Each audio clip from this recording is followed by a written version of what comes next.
This is Lab 1, sensor calibration. In the first experiment, we calibrated a load cell with different masses placed on top. The circuitry of the load cell is set up in a wheatstone bridge fashion shown in the load cell circuitry figure. When a mass is placed on top of the load cell, the strain gauge will be in compression, and when you lift up on the load cell, it will be in tension. This directly affects the output voltage of the load cell. The objective of the experiment is to find the relationship between weights measured by the load cell and corresponding ADC values using an Arduino, using the Arduino setup as seen in the load cell Arduino setup figure. In the second experiment, we calibrated an accelerometer using the Arduino with the objective of finding a relationship between accelerations found by the device and corresponding ADC values. When acceleration occurs, a suspended mass inside the accelerometer slides and approaches the fixed plates as seen in the internal part of the accelerometer figure. This causes a change in capacitance, which can be used to find the voltage and change in acceleration. These values can be used to calibrate the accelerometer.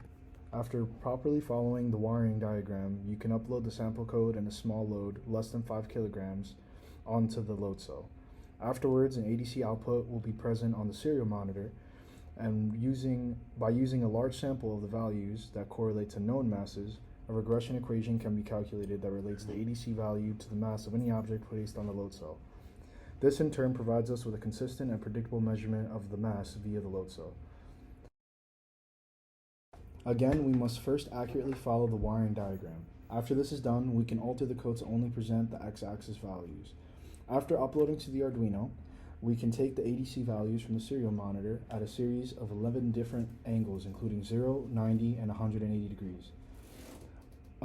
Once all data is acquired, it can be stored into an Excel file, and a linear regression can be calculated in a similar way to the load cell data. In the results of this project, we were able to establish a linear relationship between the ADC values of the load cell to the mass and the ADC values of the accelerometer to the internal acceleration. With that, we were able to establish a calibration equation to predict masses of unknown objects and also internal accelerations of random horizontal movement in the accelerometer. This allowed us to, or showed us, how to establish relationships between physical stimuli to quantify measurements, which helps us predict and measure unknown values of physical stimuli. And this also showcases the importance of bit size and resolution, specifically in the case of object mass, as we need to have high resolution for accurate values.